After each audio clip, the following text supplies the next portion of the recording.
El sutil arte de que te importe un carajo. Un enfoque disruptivo para vivir una buena vida. Mark Manson. Capítulo 5. Siempre decides algo.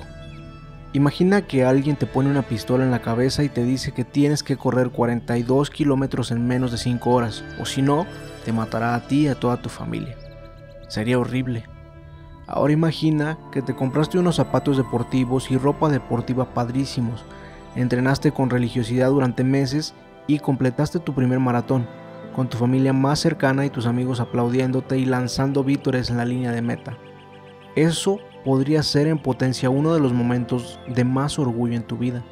Los mismos 42 kilómetros, exactamente la misma persona corriéndolos, el mismo dolor recorriéndote las mismas piernas, pero cuando escogiste libremente y estabas preparado para ello, fue un acontecimiento espléndido e importante en tu vida. Cuando fue forzado en contra de tu voluntad, resultó una de las experiencias más atemorizantes y dolorosas de tu existencia. A veces, la única diferencia entre un problema doloroso o sentirte con poder es la percepción de que nosotros escogimos, que somos responsables de ello. Si tu situación actual te hace sentir miserable, de seguro se debe a que consideras que alguna parte de él está fuera de tu control, que existe un problema y que no tienes la habilidad para resolverlo, un problema que te lanzaron sin que tuvieras elección. Cuando sentimos que elegimos nuestros problemas, nos sentimos con poder. Cuando pensamos que los problemas nos cayeron contra nuestra voluntad, nos sentimos victimizados y miserables. La elección. William James tenía problemas de verdad muy malos. A pesar de haber nacido dentro de una familia rica y prominente, desde su nacimiento sufrió problemas de salud de vida o muerte. Una afección en un ojo que lo dejó temporalmente ciego en su niñez, una terrible condición estomacal que le causaba vómitos excesivos y lo forzó a adoptar un oscuro y selectivo régimen alimenticio, problemas con su audición, espasmos musculares de espalda tan fuertes que por días enteros no le permitían sentarse o mantenerse erguido. Debido a esos padecimientos, James pasaba la mayor parte de su tiempo en casa. No tenía muchos amigos y no era particularmente bueno para la escuela. En vez de ello, pasaba sus días pintando. Eso era lo único que le gustaba y lo único en lo que se sentía de verdad bueno. Por desgracia, nadie más pensaba que era bueno pintando. Cuando llegó a la edad adulta, nadie compró su arte y conforme pasaron los años, su padre, un empresario millonario, empezó a ridiculizarlo por su pereza y su falta de talento. Mientras tanto, su hermano menor, Henry James, se convirtió en un novelista mundialmente aclamado y su hermana Alice James también lograría un nombre como escritora. William era el bicho raro de la familia, la oveja negra. En un intento desesperado por salvar el futuro del joven, su padre recurrió a sus contactos comerciales para que William fuera admitido en la Facultad de Medicina de Harvard. Era su última oportunidad, le dijo su progenitor. Si la echaba a perder, no habría esperanza para él. Pero William nunca se sintió como en casa ni en paz en Harvard. La medicina nunca le atrajo. Todo ese tiempo se sintió un impostor y un fraude. Después de todo, si él no podía superar sus propios problemas, ¿cómo podría esperar tener la energía para ayudar a los demás con los suyos? Un día, después de dar una vuelta por el área de psiquiatría, James escribió en su diario que sentía que tenía más en común con los pacientes que con los doctores. Así pasaron un par de años, y de nuevo con la desaprobación de su padre, William James dejó la facultad. Pero más allá de lidiar con el peso de la ira de su progenitor, decidió irse lejos. Se enlistó en una expedición antropológica a la selva amazónica. Corría la década de 1860, de modo que los viajes transcontinentales eran difíciles y peligrosos. Si alguna vez jugaste pioneros cuando eras niño, esto era un poco como ese pasatiempo, con todo y la disentería, los bueyes ahogados y todo aquello. Y sí, William James llegó al Amazonas, donde comenzaría la aventura real. Sorprendentemente, su frágil salud se sostuvo durante el trayecto, pero en vez ahí, durante el primer día de la expedición, de inmediato contrajo viruela y casi muere en la selva. Entonces regresaron sus espasmos musculares tan dolorosos que no le permitían caminar. Ya para ese momento estaba demacrado y famélico por la viruela, inmovilizado por su espalda dolorida, solo y a la mitad de América del Sur. El resto de la expedición había continuado sin él, sin una idea clara de cómo regresar a casa. un viaje que le llevaría meses y probablemente lo mataría de cualquier forma. Pero de alguna manera logró regresar a Nueva Inglaterra, donde lo recibió su aún más decepcionado padre. Para ese momento el joven ya no era tal, ya rozaba los 30 años, seguía desempleado, fracasaba en todo lo que emprendía, con un cuerpo que de modo rutinario lo traicionaba y no parecía que fuera a mejorar. A pesar de las ventajas y oportunidades que tuvo en la vida, todo se había desmoronado. Las únicas constantes en su existencia parecían ser el sufrimiento y la desilusión. William cayó en una gran depresión y empezó a considerar la idea de quitarse la vida. Sin embargo, una noche, mientras leía unas conferencias del filósofo Charles Price, James decidió realizar un pequeño experimento. En su diario escribió que pasaría un año completo creyendo que era 100% responsable de todo lo que ocurriera en su vida, lo que fuera. Durante ese periodo, haría todo lo que estuviera en su poder para cambiar sus circunstancias, sin importar la probabilidad de fracasar. Si nada mejoraba en ese año, entonces sería obvio que la verdad no tenía poder sobre las circunstancias a su alrededor y entonces se quitaría la vida. ¿Qué pasó al final? William James consiguió convertirse en el padre de la psicología estadounidense. Su trabajo ha sido traducido a todos los idiomas habidos y por haber. Es reconocido como uno de los psicólogos, filósofos, intelectuales más influyentes de su generación. Regresó a Harvard como profesor e impartió conferencias por Estados Unidos, Europa y el mundo. Se casó y tuvo 5 hijos. Uno de ellos, Henry, se convirtió en un famoso biógrafo y ganó un premio Pulitzer. Años después, James se referiría a su propio experimento como un renacimiento y a este le daría el crédito de cada logro sucesivo en su vida. Hay un simple detalle del que se deriva toda mejora personal y todo crecimiento: la comprensión de que somos individualmente responsables de todo en nuestras vidas, sin importar las circunstancias externas. No siempre controlamos lo que nos sucede, pero siempre controlamos cómo interpretamos lo que nos sucede y cómo respondemos a ello. Ya sea que lo reconozcamos de manera consciente o no, siempre somos responsables de nuestras experiencias. Es imposible no serlo. Elegir no interpretar conscientemente los eventos en nuestras vidas es una forma de interpretar los eventos en nuestras vidas. Elegir no responder a los eventos en nuestras vidas es una manera de responder a los eventos en nuestras vidas.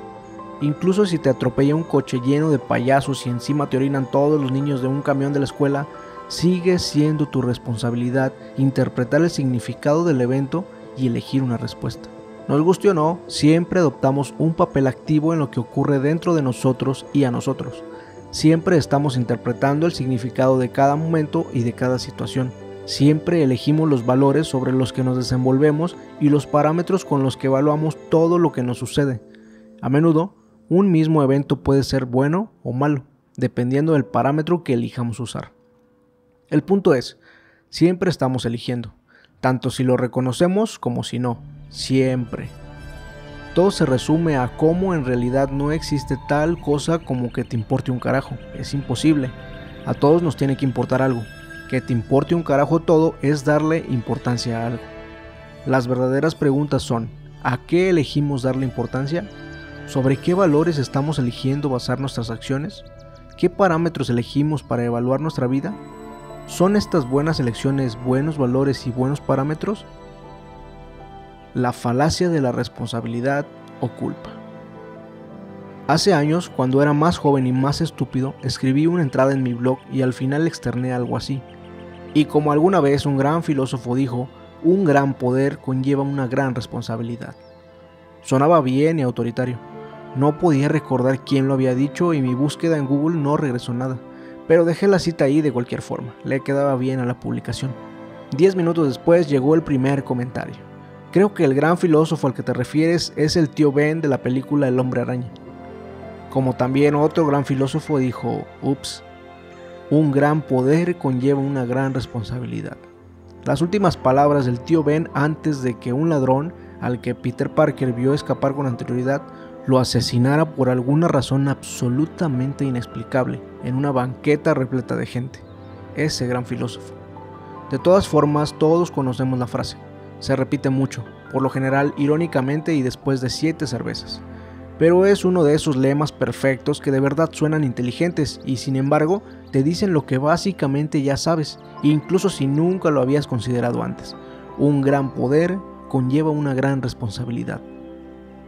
Es cierto, pero hay una mejor versión de este concepto. De hecho, es más profunda y todo lo que tienes que hacer es invertir los sustantivos. Una gran responsabilidad conlleva un gran poder. Mientras más elijamos aceptar la responsabilidad de nuestras vidas, más poder tendremos sobre ellas.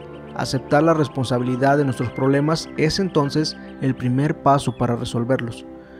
Alguna vez conocí a un hombre que estaba convencido de que la razón por la que ninguna mujer salía con él consistía en que era muy bajito.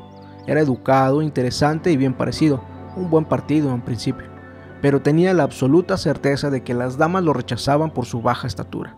Y debido a que él se sentía demasiado chaparro, casi nunca salía ni trataba de relacionarse con personas del sexo femenino.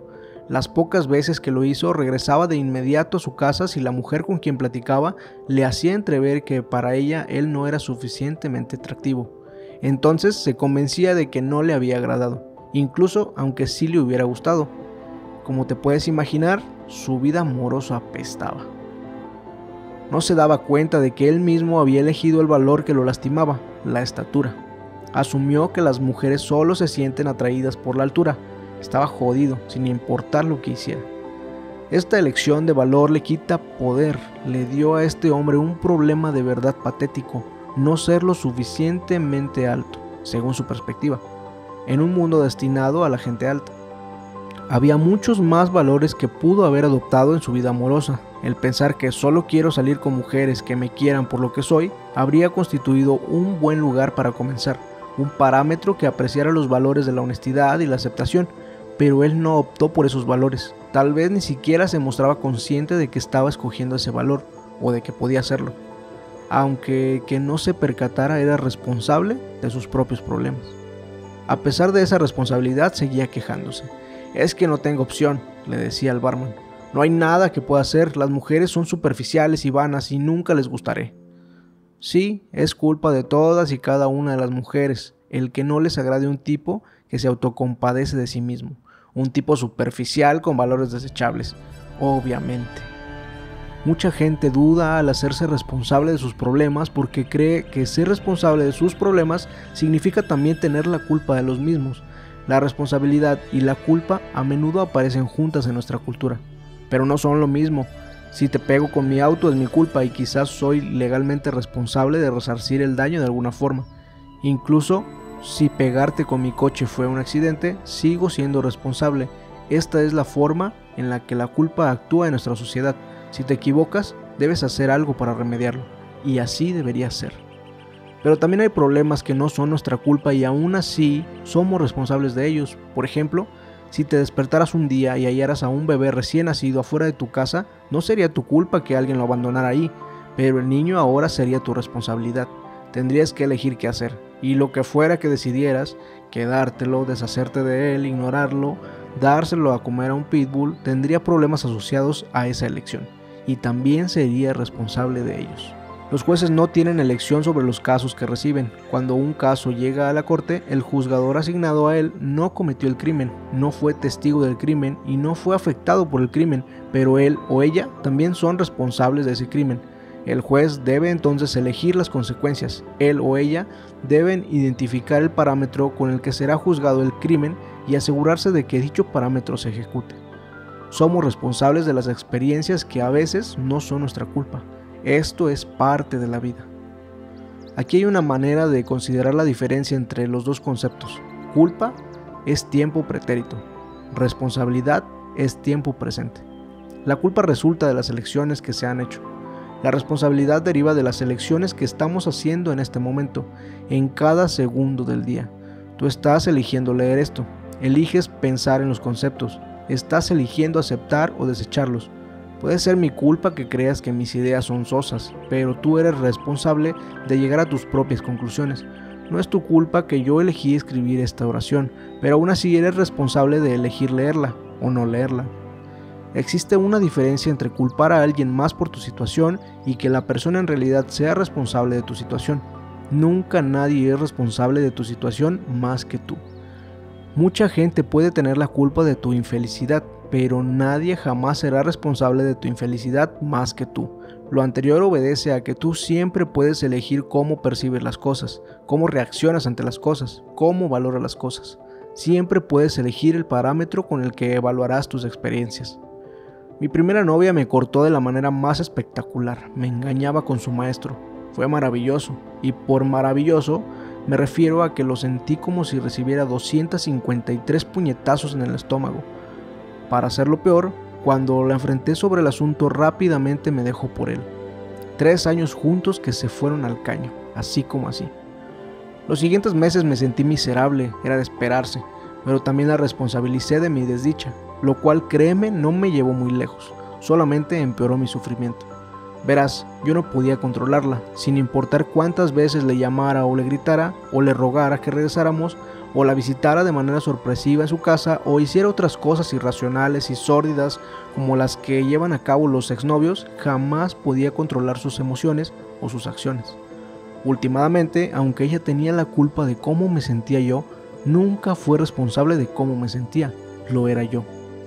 En algún momento, después de suficientes lágrimas y alcohol, mi tren de pensamiento cambió y comencé a comprender que, aunque me había lastimado y era culpable por ello, ahora era mi propia responsabilidad hacerme feliz yo mismo de nuevo.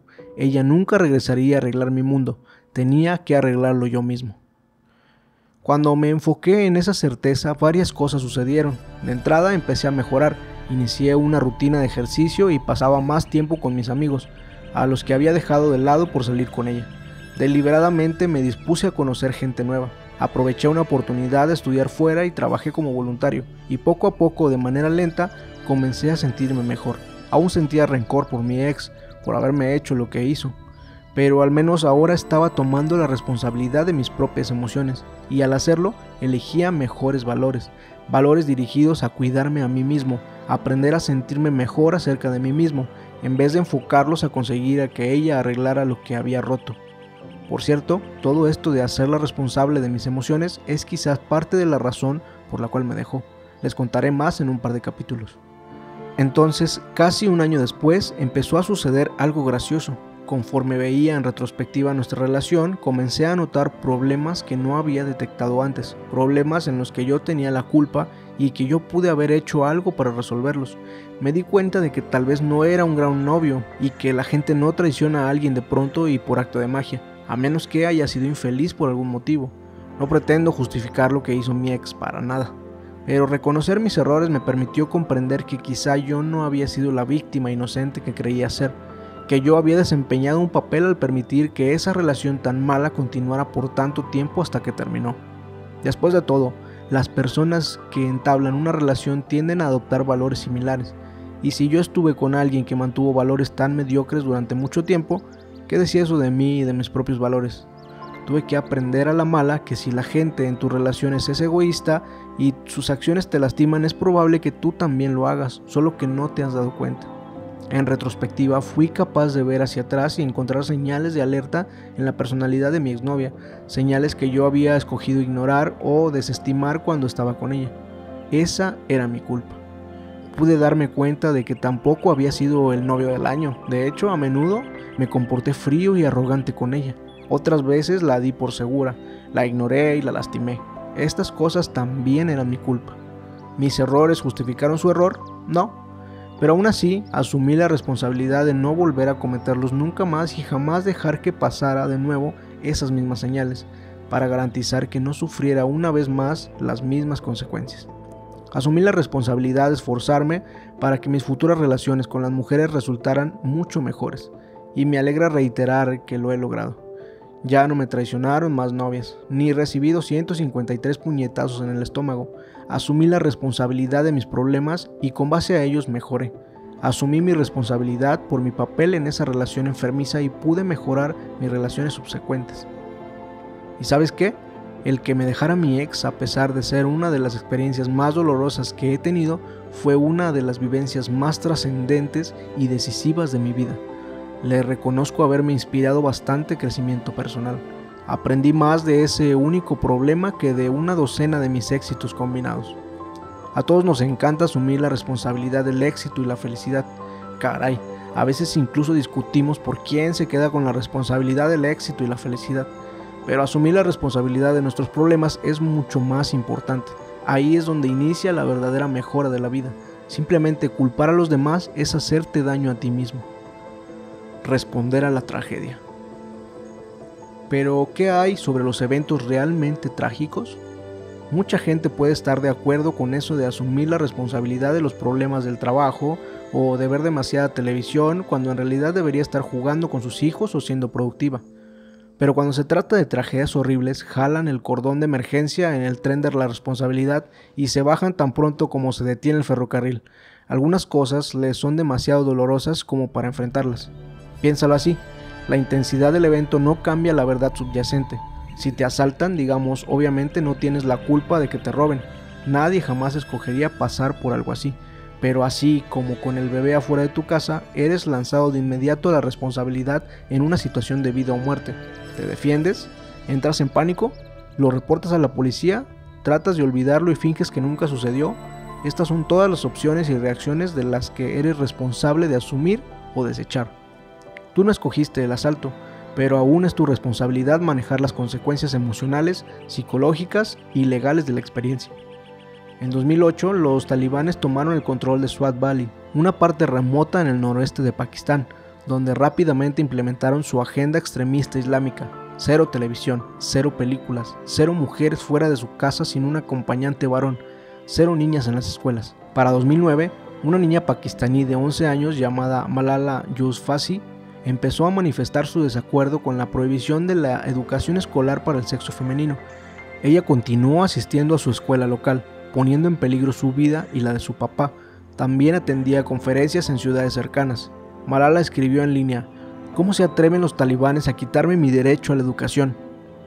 Un día, en 2012, a la edad de 14 años, recibió un tiro en la cara mientras viajaba en el autobús que la trasladaba a su casa después de asistir a la escuela. Un soldado talibán enmascarado y armado con un rifle se trepó al vehículo y preguntó: ¿quién es Malala? Díganme o les dispararé a todos aquí. Malala se identificó, una elección asombrosa en sí misma y de sí misma, y el hombre le disparó en la cara frente a los demás pasajeros. Malala entró en coma y estuvo a punto de perder la vida. Los talibanes declararon públicamente que si de alguna forma sobrevivía el atentado, además de ella, ahora matarían a su padre. En la actualidad, Malala aún vive, aún habla de la violencia y la opresión en contra de las mujeres en los países musulmanes, solo que ahora lo hace como un autor bestseller. En 2014 recibió el Premio Nobel de la Paz por sus esfuerzos. Parece que haber recibido un balazo en el rostro solo le proveyó una audiencia más grande y más valentía que antes. Podría haber sido fácil para ella mentir y decir: no puedo hacer nada o no tengo opción. Eso, irónicamente, también hubiera sido su elección, pero eligió lo opuesto. Hace unos años escribí en mi blog algunas ideas de este capítulo y un hombre dejó un comentario. Dijo que yo era superficial. Añadió que no tenía una comprensión real de los problemas de la vida o de la responsabilidad humana. Señaló que su hijo recientemente había muerto en un accidente automovilístico. Me acusó de no saber lo que es el dolor verdadero y dijo que yo era un cabrón por sugerir que él era responsable del dolor que sentía por el fallecimiento de su vástago. Obviamente, el hombre habría sufrido un dolor más grande del que la mayoría de la gente tiene que enfrentar jamás en su vida. Él no escogió que su hijo muriera, ni fue su culpa el que falleciera. Tenía la responsabilidad de enfrentar su pérdida, a pesar de que era clara y comprensiblemente indeseada. Pero a pesar de ello, él era el responsable de sus propias emociones, creencias y acciones. La manera como reaccionó a la muerte de su hijo fue su propia elección. El dolor de uno u otro tipo es inevitable para todos, pero tenemos el derecho de elegir lo que significa para nosotros. Incluso al decretar que él no tenía opción y que solo deseaba a su hijo vivo de nuevo, él estaba eligiendo. Esa fue una de las muchas formas en las que pudo haber elegido usar ese dolor. Por supuesto que no le dije nada de eso a él. Yo estaba demasiado ocupado horrorizándome y pensando que sí, que probablemente esto me rebasaba y que no tenía la más mínima idea de lo que estaba hablando. Ese es un peligro latente en mi línea de trabajo, un problema que yo escogí y un problema que es mi responsabilidad afrontar. Al principio me sentí fatal, pero después de unos minutos comencé a ponerme furioso. Sus objeciones tenían muy poco que ver con lo que yo, de hecho, afirmaba en mi artículo. Me dije: ¿y qué carajos? Solo porque no tengo un hijo que haya muerto no significa que no he experimentado un dolor horrible. Pero entonces apliqué mi propio consejo. Elegí mi problema. Me podía enojar con este hombre e iniciar una discusión, tratar de demostrar quién de los dos había sufrido más, lo que solo nos habría hecho ver a ambos estúpidos e insensibles. O podía elegir un mejor problema, trabajar en practicar la paciencia, comprender mejor a mis lectores y tener presente a ese hombre cada vez que escribiera sobre dolor y traumas de ahí en adelante. Y eso es lo que he tratado de hacer desde entonces. A él simplemente le respondí que sentía su pérdida y dejé ahí el tema. ¿Qué más puedes decir? La genética y las cartas que nos tocaron. En 2013, la BBC reunió a media docena de adolescentes con trastorno obsesivo compulsivo, TOC, y los acompañó conforme recibían terapias intensivas para ayudarlos a superar sus pensamientos indeseados y sus comportamientos repetitivos.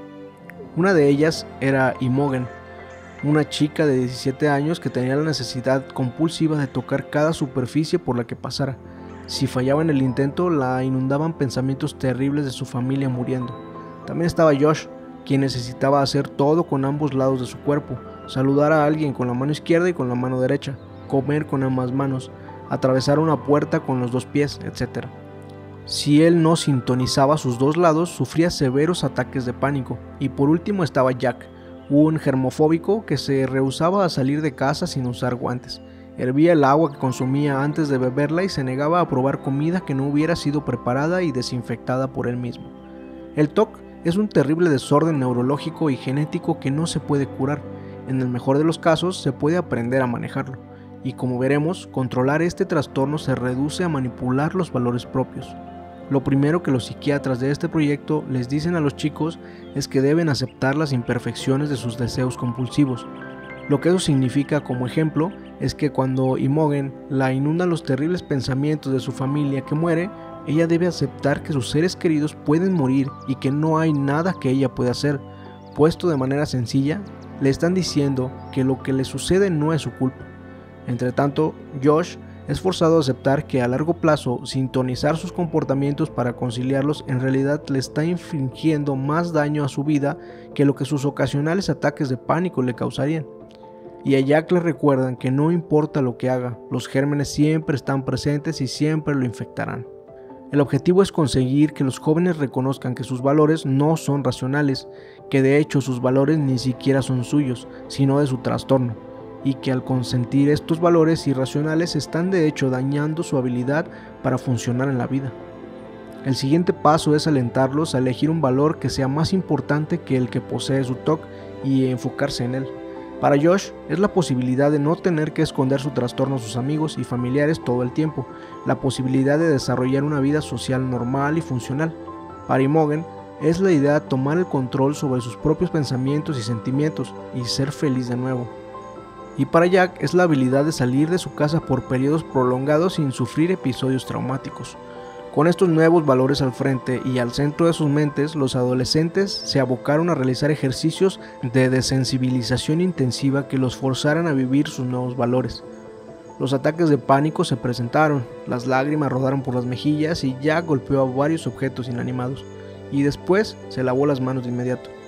Pero para el final del documental se habría logrado un gran progreso, y Imogen ya no necesitaba tocar cada superficie que se encontrara para su camino. Comenta: aún hay monstruos en mi cabeza y probablemente siempre los habrá, pero ahora están más silenciosos. Josh es capaz de alcanzar lapsos de 25 o 30 minutos sin tener que sintonizar las conductas entre ambos lados de su cuerpo. Y Jack, quien tuvo quizá la mayor mejoría, ahora es capaz de asistir a restaurantes y beber directo de botellas de agua o vasos sin tener que lavarlos antes. Jack resume lo que ha aprendido como: yo no elegí esta vida. Yo no elegí esta horrible enfermedad, pero puedo elegir cómo vivir con ella. Debes escoger cómo vivir con ella. Muchas personas que nacieron con una desventaja, ya sea TOC o una estatura baja o algo muy diferente, eligen pensar que esta les ha robado algo sumamente valioso. Sienten que no hay nada que puedan hacer al respecto, así que evaden asumir la responsabilidad de su situación. Piensan algo como: yo no escogí esta genética de porquería, así que no es mi culpa si todo sale mal. Y sí, es verdad, no es su culpa, pero aún así es su responsabilidad.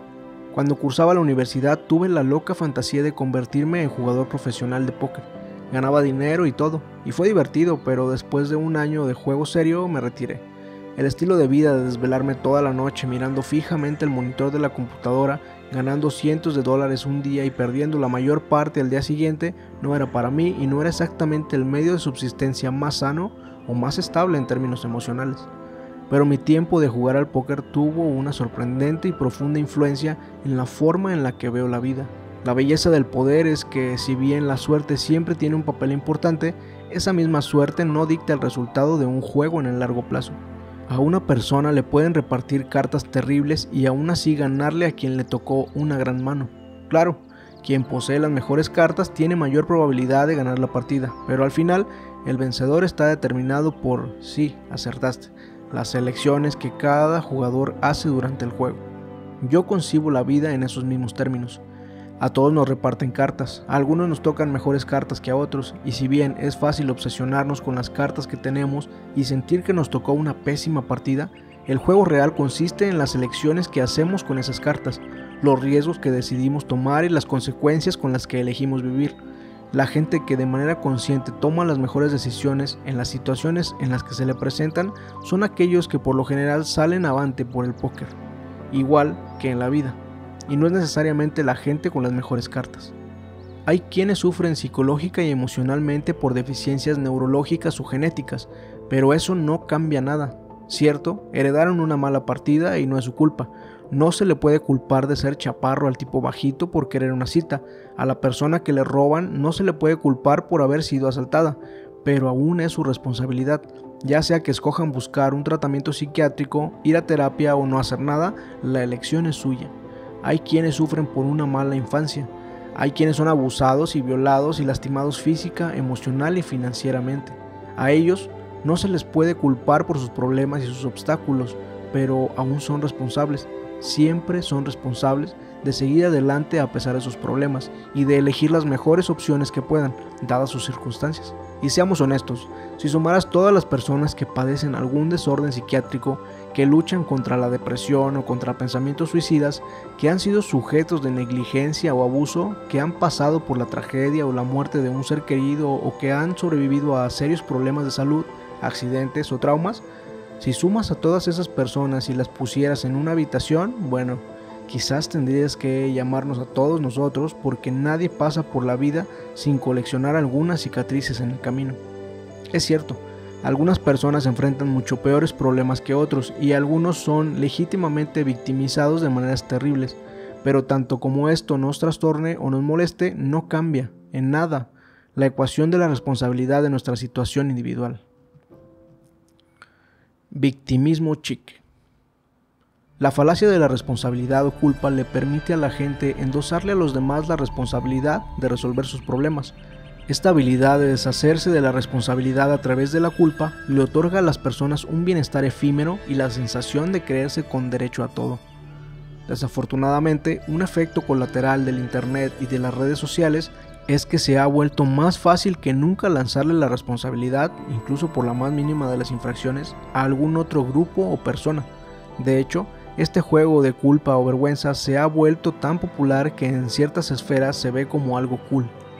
Compartir públicamente las injusticias atrae más atención y más efusividad emocional que cualquier otro evento en las redes sociales. Legitima al tipo de persona que perpetuamente se siente victimizada con cantidades enormes de atención y simpatía. El victimismo chic está de moda por todos lados hoy, entre los ricos y los pobres. De hecho, puede que esta sea la primera vez en la historia de la humanidad en la que cada grupo demográfico se ha sentido injustamente victimizado de manera simultánea. Todos van montados en la indignación moral que eso trae consigo. En este momento, cualquiera que se sienta ofendido por cualquier circunstancia, ya sea el hecho de que un libro sobre racismo fue autorizado como parte de una clase universitaria, o que los árboles de Navidad fueron prohibidos en el supermercado local, o que subieron los impuestos medio punto en los fondos de inversión, todos se sienten oprimidos de alguna manera y piensan que en cierto modo merecen estar muy molestos y obtener un cierto grado de atención. El ambiente mediático actual, por un lado, alienta y por el otro perpetúa estas reacciones porque, después de todo, es bueno para el negocio. El escritor y el comentador de medios Ryan Holiday se refiere a esto como pornografía del atropello. Más que reportar historias y temas reales, los medios consideran más fácil y más rentable encontrar algo medianamente ofensivo, difundirlo en una amplia audiencia, generar molestia y entonces transmitir esa molestia a la población, de una forma en la que cause molestia en otra sección de la población. Esto desata un tipo de eco de tonterías que viene y va entre dos posturas imaginarias, mientras distrae a todos de los verdaderos problemas sociales. No sorprende entonces que estemos más políticamente polarizados que nunca. El mayor problema con el victimismo chic es que acapara y resta atención a las verdaderas víctimas. Es como Pedro y el lobo: mientras más personas se proclaman como víctimas, a la menor provocación, más difícil es ver quiénes son las verdaderas víctimas.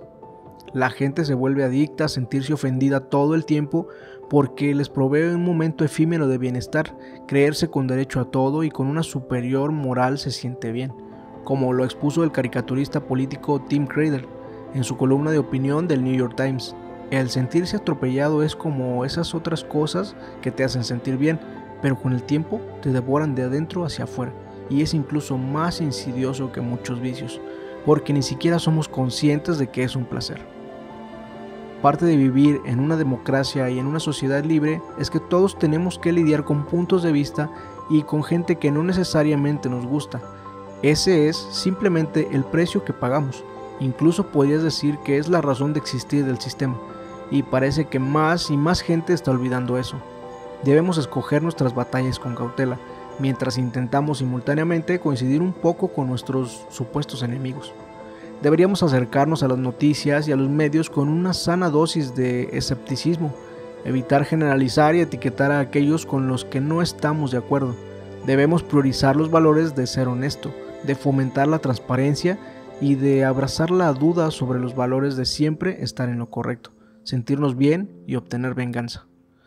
Estos valores democráticos son más difíciles de mantener dentro del ruido constante de un mundo globalizado, y a pesar de todo debemos asumir esta responsabilidad y nutrir dichos valores. La estabilidad futura de nuestros sistemas políticos podría depender de ello. No hay un cómo. Mucha gente escuchará todo esto y entonces dirá: ok, pero ¿cómo?